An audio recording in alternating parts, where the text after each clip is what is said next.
Emergency का option तो जब हालात पैदा होंगे तो फिर ऑप्शन तो आइन में दर्ज है। आइन में वो आर्टिकल जो है वो मौजूद है, वो कहीं गया नहीं है।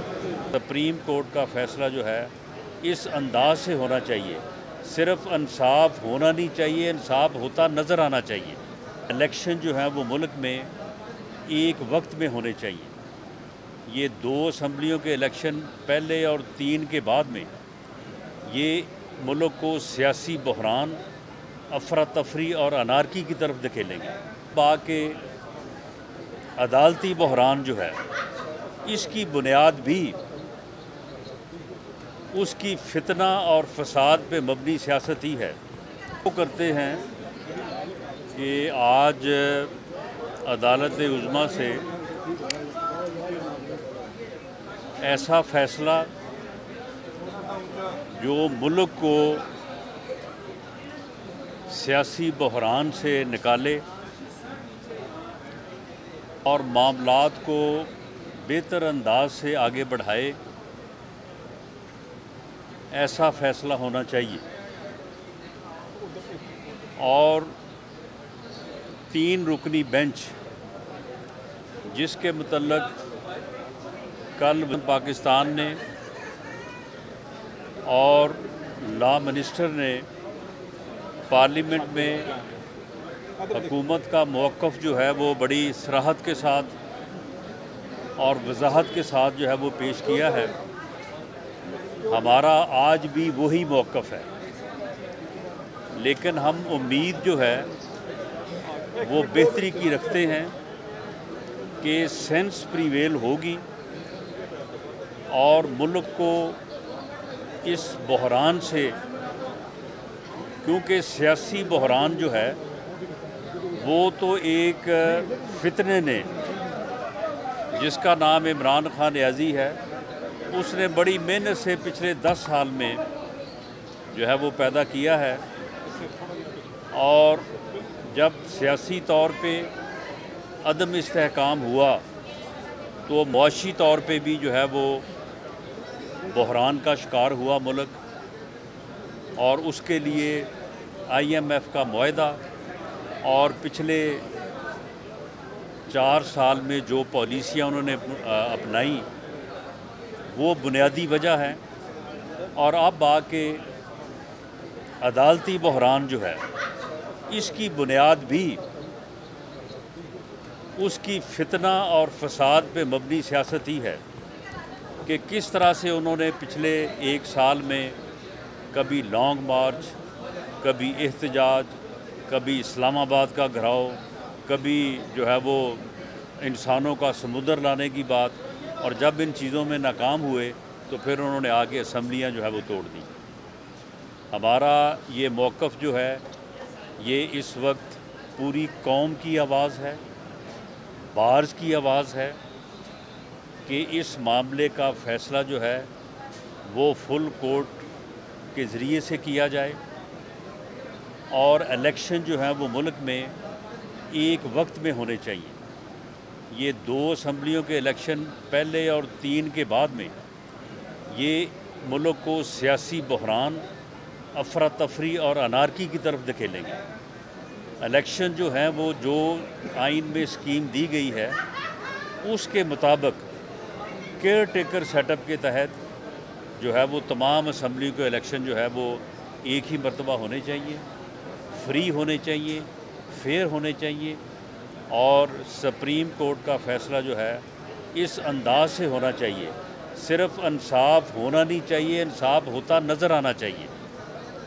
3 मेंबर का मौजूदा बेंच जो है इन हालात में, जब सुप्रीम कोर्ट के अंदर से भी जो है वो मुअज़्ज़ज़ जजेज़ ने जो है वो आवाज़ उठाई है और 4 जजेज़ ने जो है वो इस सो मोटो नोटिस को ख़ारिज किया है, ऐसी सूरत में अगर ये फ़ैसला होता है तो ये ना इंसाफ होगा, ना इंसाफ होता नज़र आएगा, और ये मज़ीद जो है वो पेचीदगियों में जो है वो इजाफ़ा करेगा। हम उम्मीद करते हैं कि चीफ़ जस्टिस सुप्रीम कोर्ट एक दाना और बड़े बैलेंस इंसान हैं और उनसे पूरी कौम ये तवक्को करती है कि पूरी कौम जो जो आवाज़ उठा रही है, पूरी कौम जिस बात के ऊपर मुत्फिक है, वो भी उसी के मुताबिक जो है मामलात को जो है वो आगे बढ़ाएंगे। इससे पहले भी जो एक ऐसा फ़ैसला जिसे री राइट ऑफ कॉन्स्टिट्यूशन कहा जाता है, उसकी वजह से भी पंजाब में हालात जो है वो ख़राब हुए और अब दोबारा से कोई ऐसा फ़ैसला जो मुल्क को पेचीदगी की तरफ और जो है वो अफरा तफरी की तरफ धकेले, मैं समझता हूँ कि उससे हम सब को जो है वो अवॉइड करना चाहिए। जी जी पैदा हो रहा है। बिलावल भुट्टो ने भी अपनी तकरीर में कहा कि मुल्क में मार्शल लॉ भी लग सकता है और इमरजेंसी भी लग सकती है। तो आप लोग इस हवाले से क्या कहेंगे बतौर वज़ीर कानून और वज़ीर? जी मैं लाहौर की लड़ाई है नहीं, ये कोई तख्ते लाहौर की लड़ाई नहीं है। उन्होंने अदल के ऐवानों में कहा है, जो आप पहले बात सुना करें फिर सवाल बनाया करें।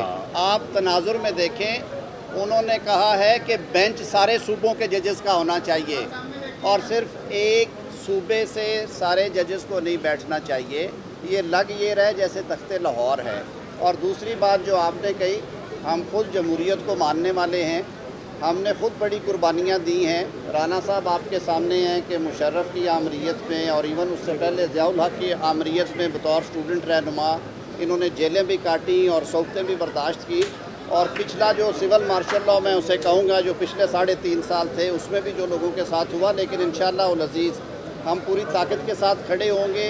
जमहूरियत ही इस मुल्क के मसाइल का हल है और जमहूरियत ही हमें इकट्ठा रख सकती है। लेकिन उसके लिए सारे इदारों का फ़र्ज़ है कि वो अपना आइनी हक आइन में रहते हुए अपनी ड्यूटी जो है वो परफॉर्म करें।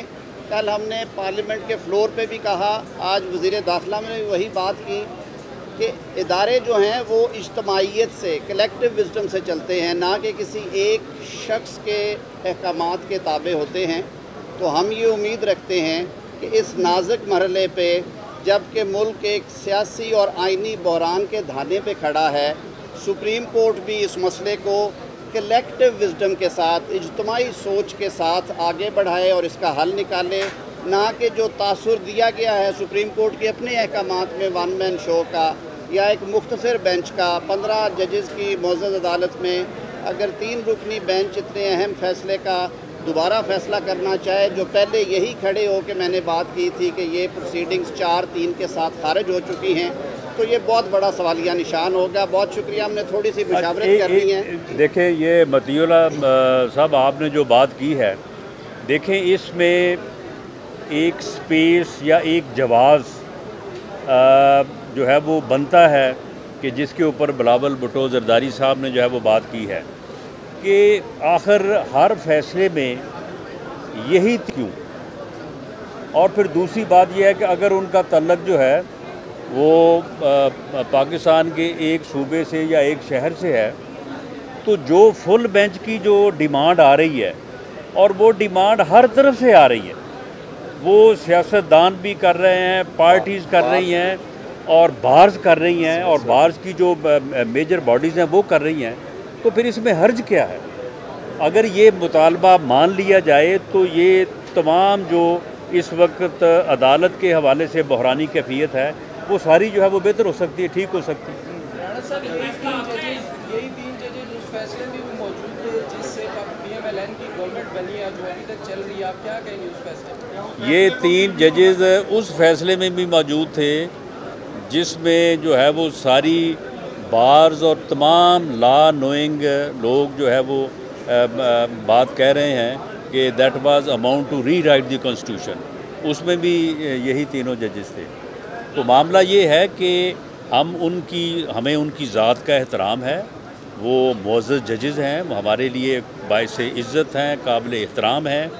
चीफ़ जस्टिस साहब का हमने बार बार ये बात दोहराई है, आज भी ये बात दोहराई है। तो हमें उनकी ज़ात के हवाले से नहीं, लेकिन फ़ैसलों के ऊपर बात हो सकती है, तनकीद हो सकती है। ये जो वो फ़ैसला करने जा रहे हैं उसके मुतल्लक हम ये बात कर रहे हैं कि ये फ़ैसला जो है ये मुल्क में सियासी बहरान के ख़ात्मे का बायस जो है वो बनना चाहिए। और ये इसी तरह से बनता है कि जिस तरह से तमाम फ्रीकैन का एक बात के ऊपर कंसेंसस है। इसके ऊपर तो पीटीआई जो है उसने भी जो है वो एतराज़ नहीं किया। उन्होंने भी कहा कि जी अगर फुल बेंच बने तो हमें इसके ऊपर कोई एतराज़ नहीं है। तो इसमें पर हर्ज क्या है इसमें?